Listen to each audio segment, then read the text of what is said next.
processes in your system. And so that's what we mean when I say self-implementation. That's what I'm referring to.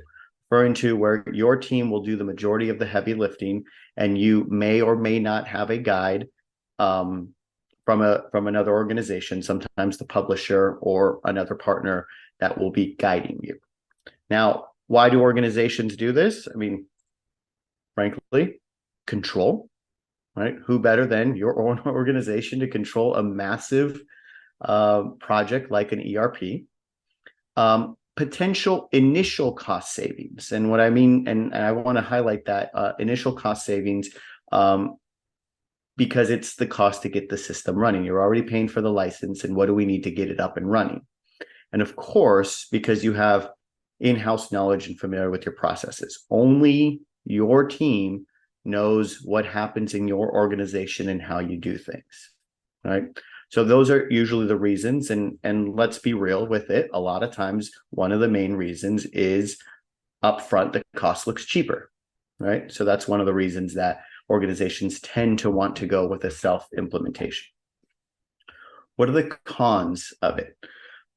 When I say lack of expertise and experience, I have a slide later on what I mean in terms of the skills that are needed, but this is anything from the technical skill to the industry knowledge, to even just the project management side of things.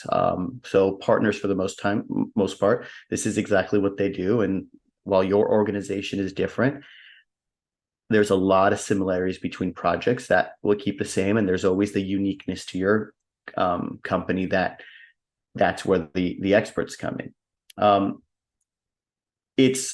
If you take on the implementation, keep in mind, this is time consuming. It is resource intensive. You will need to have a team to do this work. It's very difficult for them to continue to do their own work and also think about how to set up a system.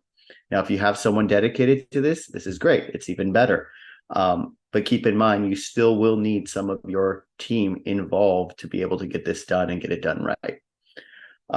And with that said, the downside of this is if you do run into snags or issues, there's potential for delays and errors. Now, this is probably one of the biggest pieces that ends up playing against that initial cost saving, because while yes, maybe you save the cost of paying an external vendor, if you're not able to get live quickly, you're paying for that license even when you are not using the system. So license costs can vary depending on the size of your organization, from $1,000 a month to upward of $20,000, $30,000 a month, right?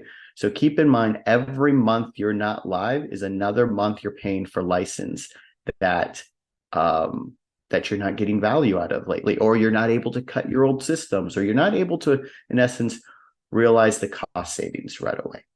And errors as well require rework. That is costly. I speak from experience because we do a lot of what we call recovery implementations, where really we're going in and fixing errors. And in that case, the organization has lost time, and now obviously it has to pay to help get the errors fixed, right? So those are things that you'll want to consider.